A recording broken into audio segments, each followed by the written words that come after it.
pa man gyud mahuman ang hapit magbugno silang Senador Robin Hood Padilla. O ba?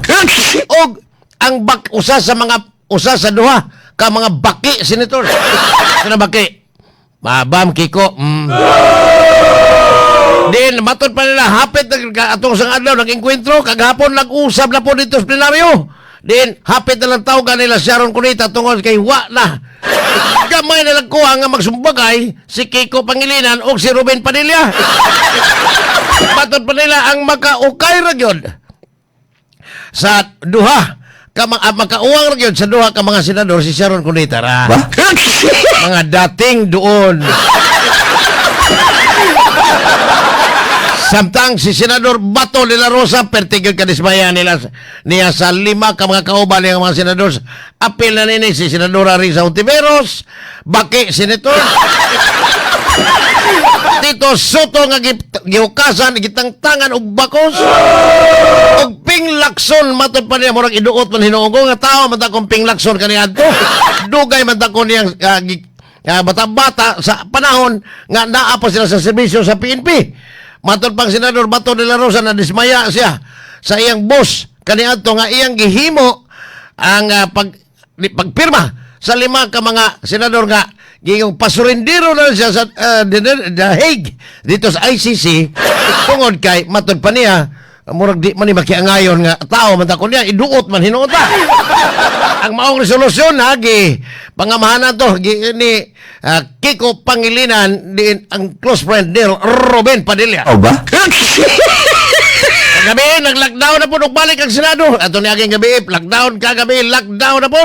Doon na pa buto-buto sa armas din doon ay gingong NBI volunteer dahil kung ito nadakpan din pati sakpan on kaganinang kadlaw ni punta ang asawa niya ang asawa nining maong volunteer dito sa Senado aron pangitaon taong iyang banang nadakpan gingong mo gipasangin lang nga nagpabuto na musil kagabi dito Senado din gipanghimakak ning Melvin Matibag nga wa kuno sa tao ditong gipadas NBI pero doon ay mga nag-uniforme sa pikas nga bahin sa GSIS building din giukupahan sa Senado sa kaning Senado ang tagiya ni GSIS building dako man kay kuna o niya GSIS pikas ang pikas po Senado matod pa ay mga naka-uniforming mga NBI personnel nga nag-checkpoint dito.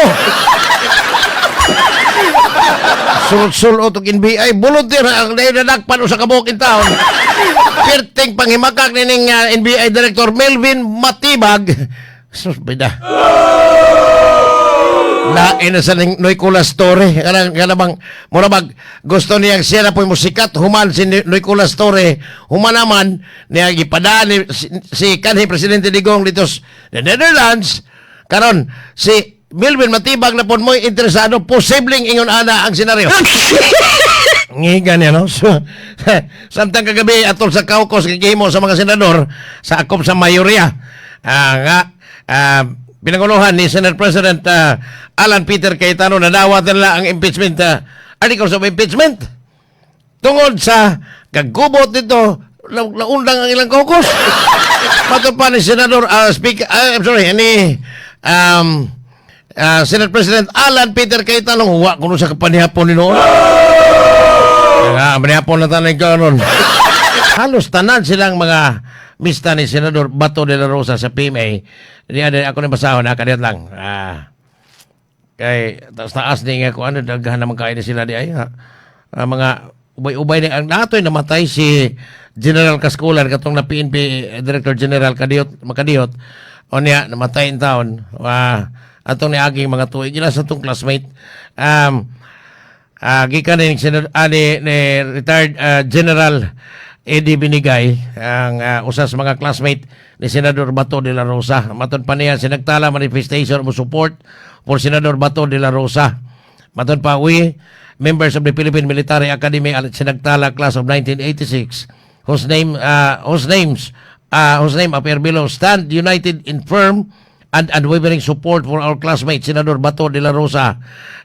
Senador Bato de la Rosa, we know him not only by name, rank, and public office, we know him by the years we spent together under the discipline, hardship, and brotherhood of the Academy.